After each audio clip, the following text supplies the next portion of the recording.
नमस्कार साथियों, स्वागत है आपका अपने YouTube चैनल पर। यूपी पुलिस में दोस्तों कुछ ही दिन बचे हैं पेपर होने में, तो उसी के साथ साथ दोस्तों हमने शुरू किया है अंतिम प्रहार।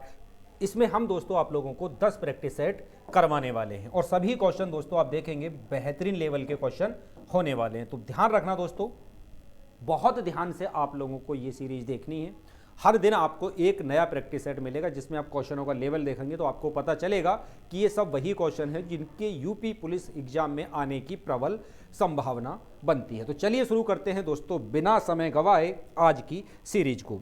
यहाँ पर दोस्तों हमें एक पैराग्राफ दिया हुआ है जिससे उसने 5 क्वेश्चन पूछे हुए हैं, लेकिन इसको हम करेंगे लास्ट में। पहले हम थोड़ा सा रिदम बना लेते हैं जिसमें कि आपको भी थोड़ा सा कॉन्फिडेंस आ जाए। हम चलते हैं दोस्तों क्वेश्चन नंबर 6 की तरफ। 5 नंबर का पैराग्राफ दोस्तों कन्फर्म है आपका आना ही आना, और बहुत आसान होता है, इसको पढ़ के ही हमें आंसर लगाने होते हैं। तो चलिए शुरू करते हैं दोस्तों। पहला क्वेश्चन है हमारे पास 6 नंबर पे जो रहेगा, घा का उच्चारण स्थान क्या होता है? वर्णमाला से क्वेश्चन पूछा गया है दोस्तों, तो बहुत आसान होता है इसको, है ना। एक नियम आपको पता होगा, का, चा, टा, ता और पा, है ना। ये सीरीज होती है, का के बाद आता है खा, और खा के बाद आता है गा, और गा के बाद आता है घा, आपको पता है। अच्छा, ये कहाँ से बोला जाता है सर? ये बोला जाता है कंठ से, ये तालु से बोला जाता है, और ये वाला जो बोला जाता है मूर्धा से बोला जाएगा, ये दांत से बोला जाएगा यानी कि दंत, और ये ओंठ से बोला जाएगा। ठीक है, तो आपको पता चल गया कहाँ से बोला जा रहा है। ये कंठ से बोला जा रहा है। घा किस में आ रहा है? कंठ वाले में आ रहा है, तो ये कंठ से बोला जाएगा। राइट आंसर होगा हमारे पास इसका बी वाला हो जाएगा। आगे आ जाते हैं। अगला क्वेश्चन है हमारे पास, अपनों से बड़ों को सादर संबोधित करने के लिए किस चिन्ह का प्रयोग किया जाता है? तो अपनों से बड़ों के लिए जब हम सादर संबोधित करते हैं तो जैसे हम लिखते हैं भाइयों और बहनों। ध्यान दें दोस्तों इस क्वेश्चन पे, बहुत ही अच्छा क्वेश्चन है। तो हम इस तरह का चिन्ह एक लगाते हैं अपनों को संबोधित करने के लिए। अब वो वाला चिन्ह कौन सा है दोस्तों? तो सर ये वाला चिन्ह है विस्मय आदि बोधक चिन्ह। कौन सा चिन्ह है? विस्मय आदि बोधक चिन्ह। बहुत आसान है। चलिए आगे बढ़ जाते हैं।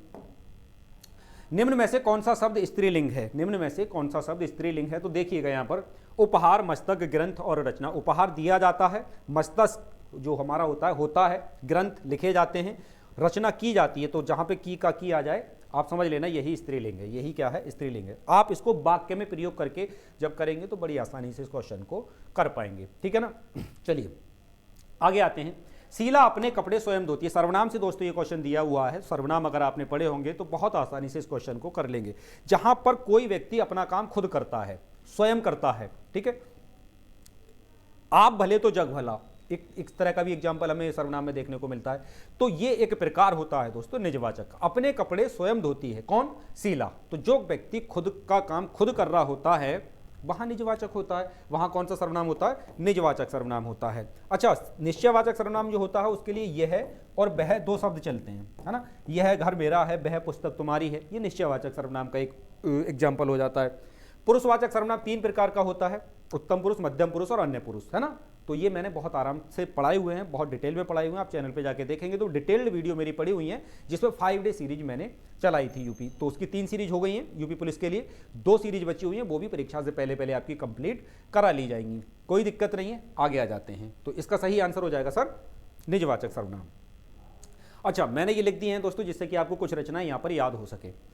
गोदान किसका उपन्यास है? तो गोदान सभी को पता है, बहुत कॉमन क्वेश्चन है। किसका उपन्यास है? प्रेमचंद जी का उपन्यास है। किसका उपन्यास है?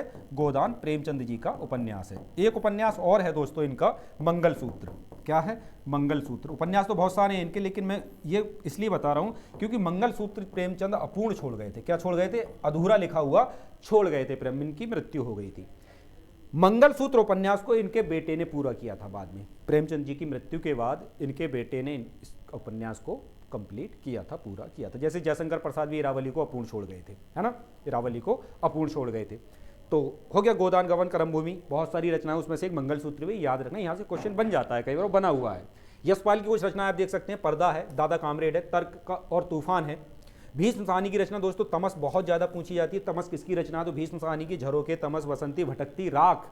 इसके अलावा अमरकांत की भी रचनाएं देख सकते हैं, जिंदगी और जोंक, मौत का नगर, देश के लोग। जिंदगी और जोंक के बारे में क्वेश्चन दोस्तों पूछा जा चुका है, तो इसको भी आप ध्यान रखेंगे। बात क्लियर हो जाती है। आगे आते हैं। पीपर, पात, सरिस, मंडोला। उपमेय क्या है? उपमेय और उपमान 2 चीजें होती हैं दोस्तों, उपमेय और उपमान। तो देखिए मन, देखिए यहाँ पर मन की तुलना किससे की जा रही है सर? पीपर, पात। पात मतलब होता है पत्ता, किसका? पीपल का।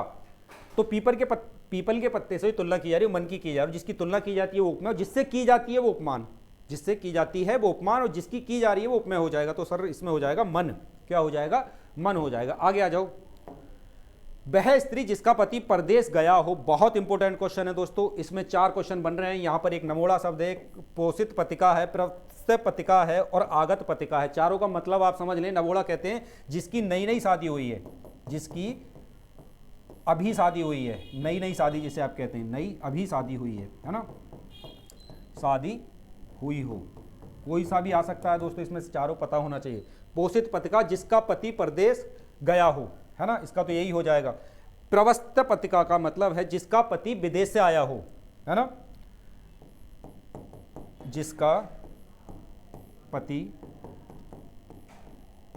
विदेश से आया हो। अच्छा, एक शब्द बता, आगत पतिका, एक पति है आगत पतिका। एक सेकंड गलत हो गया, ये इसका होगा जिसका पति विदेश से आया हो, ये इसके लिए हो जाएगा। प्रवस्थ पतिका का हो जाएगा जिसका पति विदेश जाने वाला हो, जिसका पति विदेश जाने वाला हो, ठीक है ना। तो ये 4 हैं, चारों को याद रखिएगा। और इसका जो आंसर है सर उसी वाला ठीक हो जाएगा, है ना। आगत पतिका जिसका पति विदेश से आया हो, प्रवत्स पतिका का मतलब है जिसका पति विदेश जाने वाला हो, ठीक है ना, जाने वाला हो, अभी गया ना हो।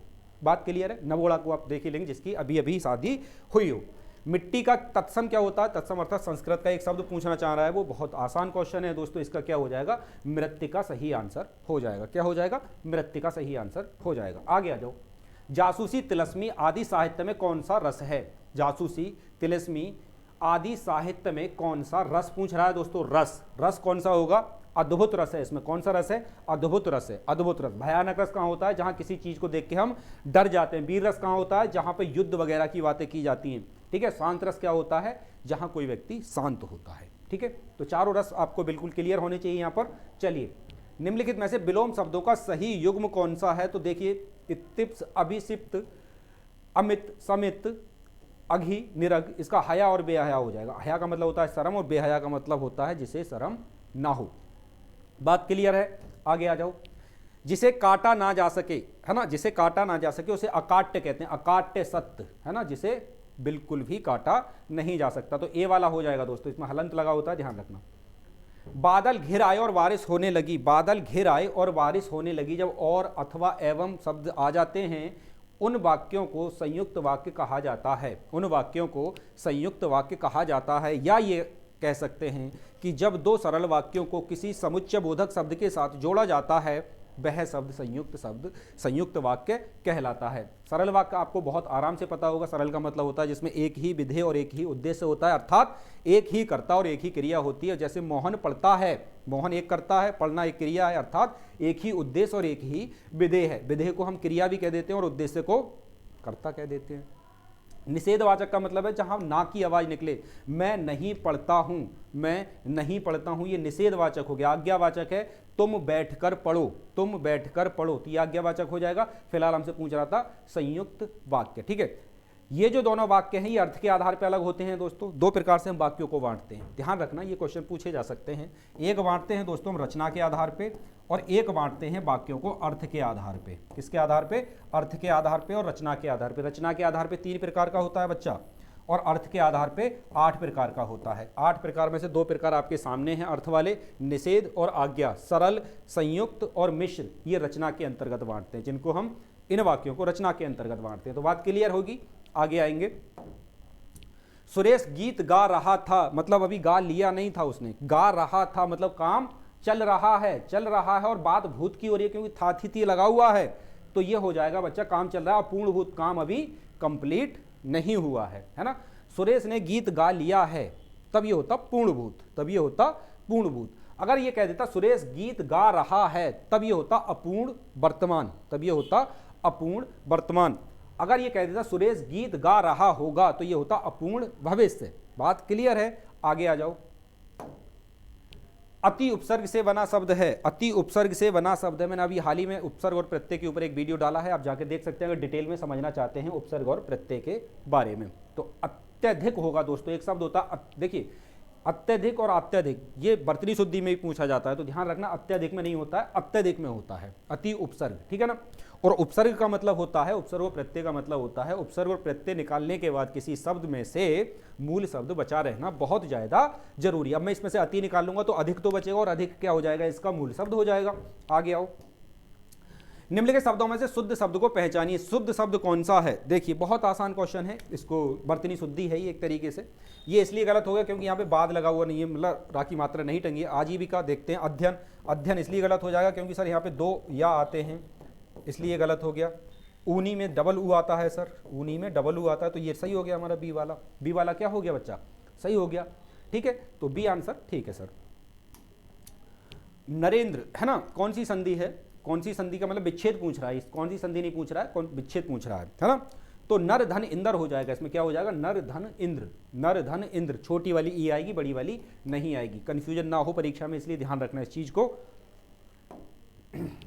वीर रस के लिए सही पर्यायवाची वाले शब्दों का चयन कीजिए। वीर का मतलब वीर रस नहीं है, वीर के लिए सही पर्यायवाची। वीर का मतलब होता है योद्धा भी कहते हैं, जिसको हम योद्धा भी कहते हैं, बहादुर भी कहते हैं, सूर भी कहते हैं। तो हमारे पास सही विकल्प है ए। अगला है हमारे पास, निम्नलिखित शब्दों में से विदेशी शब्द को पहचानिए। किसको पहचानना है? विदेशी शब्द को। निंद्रा हिंदी का, संस्कृत का शब्द है बच्चा, किसका शब्द है? संस्कृत का, यानी कि तत्सम है। अचरज हिंदी का शब्द है, चबूतरा हिंदी का शब्द है, लेकिन ये शब्द जो है पुर्तगाल से आया है। कहां से आया? पुर्तगाल से आया। अलमारी, वो पुर्तगाल भारत में तो है ना, विदेशी हो गया। आगे आओ, उस काल मारे क्रोध के तन कांपने उसका लगा, मानो हवा के जोर से सोता हुआ सागर जगा, है ना। उपमेय में उपमान की जब कल्पना की जाती है बच्चा, तो वहां होता है उत्प्रेक्षा अलंकार। कौन सा अलंकार? उत्प्रेक्षा अलंकार। ट्रिक भी देख लो, मानो और जानो जैसे शब्द यहां पर आ जाएं तो आप उत्प्रेक्षा अलंकार लगा देना। अगर परिभाषा याद रख सकते हो तो उपमेय में उपमान की अगर संभावना बन रही है तो आप ऐसे याद इसको कर सकते हैं। राइट आंसर इसका ए ही है। बसंत तालिका छंद में, छंद यूपी पुलिस में एक आधी क्वेश्चन पूछा जाएगा दोस्तों। इसमें बसंत तालिका, इसमें 14 वर्ण है दोस्तों। कितने वर्ण हैं? 14 वर्ण है। वर्ण निकाले जाते हैं हमारे इस तरीके से, ठीक है ना, निकालेंगे तो आपको पता चलेगा इसमें 14 वर्ण होते हैं। आगे आ जाओ, समानार्थी शब्द की जोड़ी कौन सी है? सुमन और पुष्प जोड़ी नहीं है कह रहा है बच्चा, इसको अंडरलाइन कर लेना। कई बार नहीं और हाँ के चक्कर में क्वेश्चन गलत हो जाता है, जैसे अभी हो जाता। नहीं है तो नहीं है, देखो सुमन और पुष्प सही है, सुमन और पुष्प एक ही बात है। निशा निशाचर, खटिया चारपाई एक ही बात है, पाठशाला विद्यालय एक ही बात है, लेकिन सही आंसर जो हमारा होगा वो ये हो जाएगा, ठीक है। क्यों? निशा का मतलब होता है सर रात, और निशाचर का मतलब होता है राक्षस। निशाचर का मतलब जो रात में विचरण करता हो उसे हम निशाचर कहते हैं, निशा का मतलब रात, तो यही गलत है। आगे है, बिल्ली के गले में घंटी बांधना, यानी अपने लिए एक संकट पैदा कर लेना, अपने लिए संकट पैदा कर लेना, है ना। अब ये थोड़ा घंटी के मजे लेना, तो मजे लेने घंटी को, तो बिल्ली के गले में बांधने से क्या मजे आएंगे आपको, है ना। तो राइट आंसर अपने को संकट में डाल लेना। मैंने ये काम कर लेना चाहिए, वाक्य में अशुद्ध अंश है। मैंने ये काम कर लेना चाहिए, ऐसे बोलना अशुद्ध हो जाएगा। मुझे ये काम कर लेना चाहिए, तो यही अशुद्ध है। इसमें क्या है? यही अशुद्ध है, यहां पे आएगा मुझे, ठीक है। बात क्लियर है? चलिए सर, इंद्रोजा छंद के प्रत्येक चरण में कुल कितने वर्ण होते हैं? तो इसमें होते हैं बच्चा 12। कितने होते हैं? 12। डायरेक्ट क्वेश्चन है, फैक्चुअल है ये क्वेश्चन, ठीक है। अंधेर नगरी नाटक के रचयिता कौन है? अंधेर नगरी नाटक के रचयिता कौन है? जयशंकर प्रसाद की कामायनी याद रख लेना दोस्तों, कामायनी बहुत पूछा जाता है, कामायनी, ठीक है ना। इरावली, क्या है? इरावली, ये भी अपूर्ण है दोस्तों, ये भी क्या है? अपूर्ण छोड़ गए थे इसको जयशंकर प्रसाद, ध्यान रखना इसको। कई बार डायरेक्ट क्वेश्चन पूछता है कि जयशंकर प्रसाद का कौन सा नाटक ऐसा है जो पूर्ण रह गया था, ठीक है ना। चलिए, ये हो जाएगा हमारा इरावली। मोहन राकेश ने लिखी आखिरी चट्टान, कौन सी लिखी है? आखिरी चट्टान। एक दो क्वेश्चन देखने को मिलेगा दोस्तों आपको यहाँ से, है ना। अंडे के छिलके, अंडे के छिलके, और लिखा है अंधेरे बंद कमरे, अंधेरे बंद कमरे, जंजीरें और दीवारें, ये सब रचनाएं किसकी हैं? मोहन राकेश की हैं। भारतेंदु हरिश्चंद्र का ये नाटक हो जाएगा हमारा अंधेर नगरी। भीम सानिक का सबसे अच्छा उपन्यास है तमश, याद रख लेना इसको, पूछा जाता है ये कई बार, ठीक है। चलो, दिए गए वाक्य में अशुद्ध अंश को पहचानना है दोस्तों हमें, है ना। ये त्रुटि से संबंधित क्वेश्चन है, 4 विकल्प दिए हैं हमें, है ना। उत्तर देना है इनका। जो मनुष्य राष्ट्र प्रेमी होता है, ए, उसको देश की एक न एक वस्तु से भी प्रेम हो जाता है, सी, कोई त्रुटि नहीं। अच्छा, अब आपको देखना है इसमें सर त्रुटि कहां पर है। ए वाले में है, जो मनुष्य राष्ट्र प्रेमी होता है, मुझे तो नहीं लग रहा है इसमें कोई त्रुटि है, सही है। उसको देश की एक ना एक, डाउट लग रहा है दोस्तों यहाँ पर, एक ना एक वस्तु से क्यों प्रेम होगा, हम तो अपने पूरे देश से प्रेम करेंगे भाई, अपने तो अपने पूरे देश से प्रेम करेंगे, तो यहाँ पे एक ना एक की जगह प्रतीक होता, एक ना एक की जगह क्या होता, प्रतीक होता, तब इसमें कोई त्रुटि नहीं होती। लेकिन फिलहाल इसमें एक ना एक है इसलिए त्रुटि है, तो त्रुटि कहाँ पे मिल गई हमें, बी वाले में मिली सर, ठीक है। चलो, अथवा शब्द व्याकरण की दृष्टि से क्या है, बहुत इंपॉर्टेंट क्वेश्चन है। देखिए, एक शब्द दोस्तों आपने सुना होगा भिखारी, है ना, और एक शब्द सुना होगा अभिकारी। क्या सुना है, अभिकारी सुना है सर। भिखारी शब्द जो होते हैं जिनमें विकार उत्पन्न कर दिया जाए, जो लिंग वचन कारक के अनुसार बदल सकते हो। जैसे एक शब्द है लड़का, लड़का कैसा शब्द है, भिखारी शब्द है सर, इसको समझ लेना, ठीक है।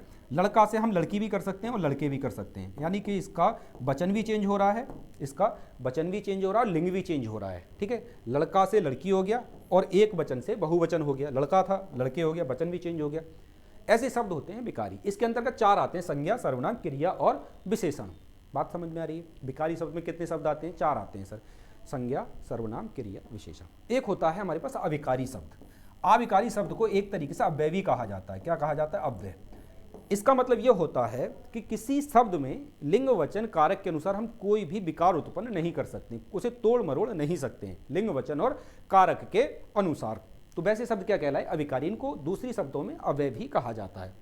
जैसे क्रिया विशेषण होता, तो क्रिया विशेषण क्या है सर, अभिकारी शब्द है। क्रिया विशेषण क्या है, एक अभिकारी शब्द हो जाएगा, है ना। अच्छा, अब हमारा जो सवाल है वो पूछ रहा है हमसे, अथवा किस प्रकार का शब्द है। तो अथवा शब्द है बच्चा अव्यय। अव्यय का मतलब अभिकारी शब्द। अब पूछ लेगा कि कौन सा वाला अव्यय है, तो समुच्चय बोधक अव्यय है। ये कौन सा है, समुच्चय बोधक अव्यय, बोधक अव्यय। मेरे ख्याल से आपको क्लियर हो गया होगा। आगे आते हैं, दीर्घ संधि, गुण संधि, वृद्धि संधि, यण संधि, अयादि संधि, ये सब स्वर संधि के ही प्रकार हैं। किसके प्रकार हैं, स्वर संधि के ही प्रकार हैं। बच्चों वाला क्वेश्चन था। अच्छा, निम्नलिखित समास विग्रह को अन्य किस नाम से जाना जाता है। निम्नलिखित समास विग्रह को अन्य किस नाम से संबोधित किया जाता है।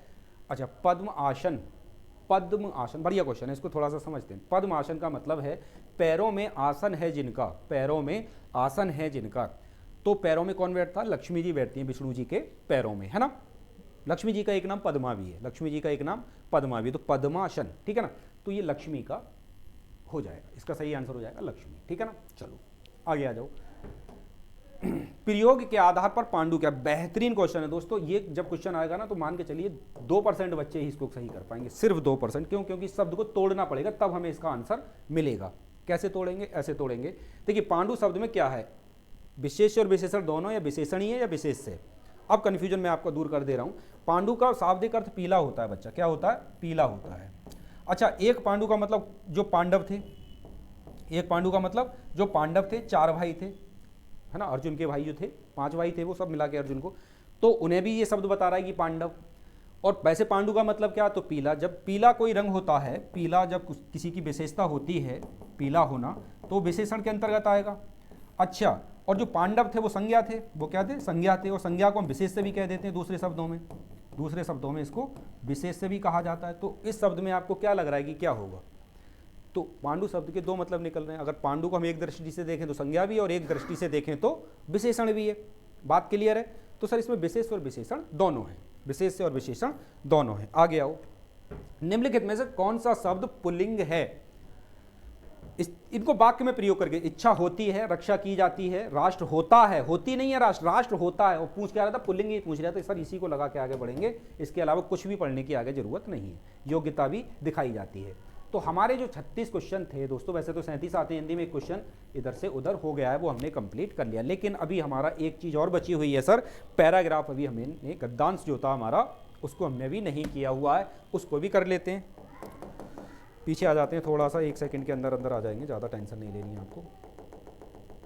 चलिए भाई, पहले क्वेश्चन से इसको पढ़िएगा दोस्तों। मैं आप लोगों को देता हूँ 50 सेकंड, 50 सेकंड में आप इसको कंप्लीट करिएगा, जल्दी से पढ़िएगा। चलिए मैं भी आपके साथ पढ़ता हूँ। 1 से 5 तक के जो आंसर हमें देने हैं अब, वो इस पैराग्राफ को पढ़ के देने हैं, कोई दिक्कत वाली बात नहीं सर, दे देंगे।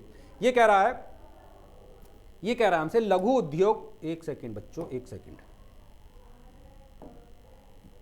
ये कह रहा है लघु उद्योग उन उद्योगों को कहा जाता है जिनके समारंभ एवं आयोजन के लिए भारी भरकम साधनों की आवश्यकता नहीं पड़ती है। वे थोड़े से स्थान पर थोड़ी पूंजी और अल्प साधनों से ही प्रारंभ किए जा सकते हैं, फिर भी उनसे सुनियोजित ढंग से अधिकाधिक लाभ प्राप्त करके देश की निर्धनता, गरीबी और विषमताओं के लिए एक लड़ा जा सकता है, एक सीमा तक लड़ा जा सकता है। अपने आकार, प्रकार तथा साधनों की लघुता व अल्पता के कारण ही इस प्रकार के लघु धंधों को कुटीर उद्योग भी कहा जाता है। यहां तक हो गया है। इस प्रकार के उद्योग धंधे अपने घर में भी आरंभ किए जा सकते हैं और अपने सीमित साधनों का सदुपयोग करके आर्थिक लाभ कमाया जा सकता है। ठीक है, यहां तक हो गया है। भारत जैसे देश के लिए तो इस प्रकार के लघु उद्योगों का महत्व और भी बढ़ जाता है, क्योंकि यहां युवाओं की एक बहुत बड़ी संख्या बेरोजगार है। अच्छा, इसी कारण महात्मा गांधी ने मशीनीकरण का विरोध किया था कि मशीन ज्यादा आ जाएंगी तो बेरोजगारी देश में बढ़ जाएगी। चलो, उनकी यह स्पष्ट धारणा थी कि लघु उद्योगों की प्रश्रय देने से लोग स्वावलंबी बनेंगे। मजदूर किसान फसलों की बुआई कटाई से फुर्सत पाकर अपने खाली लघु उद्योगों का, अच्छा यहां से दूसरी लाइन पढ़ेंगे, अपने खाली समय का सदुपयोग भी करेंगे। इस प्रकार आर्थिक समृद्धि तो बढ़ेगी ही, साथ ही लोगों को अपने घर के पास रोजगार मिल सकेगा। पूरा पढ़ लिया, किसके ऊपर था, है ना। आगे बढ़े, अब प्रश्न लगाना शुरू करते हैं इसके, ठीक है ना। चलो आ जाओ भाई। कह रहा उन उद्योगों को लघु उद्योग कहा जाता है जिन्हें निर्धन व्यक्ति आयोजित करते हैं, जिनके अल्प लाभ मिलता है, जो अल्प अवधि तक चलते हैं, जो कम साधनों से शुरू किए जाते हैं। तो पैराग्राफ में हमने पढ़ा जिन्हें निर्धन व्यक्ति आयोजित करते हैं, लघु उद्योग उनको कहते हैं जिन्हें निर्धन व्यक्ति आयोजित करते हैं, का मतलब ऑपरेट करते हैं, लगाते नहीं है, लगाना अलग है, ऑपरेट करना अलग है। दूसरा देखो भाई, मशीनीकरण से तात्पर्य है, तो मशीनीकरण से तात्पर्य होगा मशीनों का अधिकाधिक प्रयोग, मशीनों का अधिक से अधिक प्रयोग, पीछे हमने पढ़ाई था, गांधी जी जिसके सख्त खिलाफ थे। दूसरा भी हो गया। तीसरे पे आ जाते हैं। तीसरा क्वेश्चन आप देखिएगा, लघु उद्योगों को प्रश्रय देने के संदर्भ में गांधी जी की क्या धारणा थी। तो गांधी जी कहते थे लोगों को आर्थिक रूप से आत्मनिर्भर बनाया जा सके। गांधी जी को आत्मनिर्भर, लोगों को आर्थिक रूप से आत्मनिर्भर बनाया जा सकेगा। ठीक है, चलो चौथे वाले पे आ जाते हैं। चौथे वाले पे आते हैं, भारत जैसे देश के लिए लघु उद्योग धंधों का महत्व क्यों बढ़ जाता है। क्वेश्चन नंबर 4 को जरा देख के बताएं दोस्तों जल्दी। क्योंकि यहां मशीनों की उपलब्ध बहुत कम है, यहां मशीनों की उपलब्धता बहुत कम है, उपलब्ध नहीं, उपलब्धता बहुत कम है। लास्ट बचा है हमारा गद्यांश के अनुसार प्रश्रय शब्द का भाव है, प्रश्रय शब्द का भाव होगा दोस्तों। प्रश्रय का मतलब होता है किसी को संरक्षण देना, वैसे भी समझ सकते हैं हम इसको, इसमें भी लिखा है डी विकल्प में। तो हमने दोस्तों कंप्लीट पेपर यहां लगाया है, एक कम नंबर रह गया हमारा, नहीं तो हम 37 के 37 क्वेश्चन ही इसमें लगाने वाले थे। नहीं 37 के 37 पूरे, आप 36 को भी गिनेंगे, है ना, जहां से हमने शुरू किया हुआ है। ठीक है, तो ये कंप्लीट प्रैक्टिस सेट था दोस्तों। इसका पहला पेपर हमने आज कंप्लीट किया है ना। कौन सी सीरीज का, तो ये सीरीज है हमारी अंतिम प्रहार सीरीज। कौन सी है बच्चों, अंतिम प्रहार सीरीज। ठीक है ना। अब इसके 10 प्रैक्टिस सेट जब तक आपकी परीक्षा कंडक्ट नहीं होती है लगातार आपको मिलते रहेंगे, डेली मिलेगा। और पेपर का लेवल आपने देखा ही होगा, क्वेश्चनों का लेवल आपने देखा ही होगा, कितने दमदार क्वेश्चन हमने कराए हुए हैं। तो मिलेंगे दोस्तों आप लोगों से एक अगली वीडियो में। चैनल पे नए हो तो सब्सक्राइब करके आप हमारे साथ जरूर से जुड़िएगा। वीडियो देखने के लिए आपका बहुत बहुत धन्यवाद।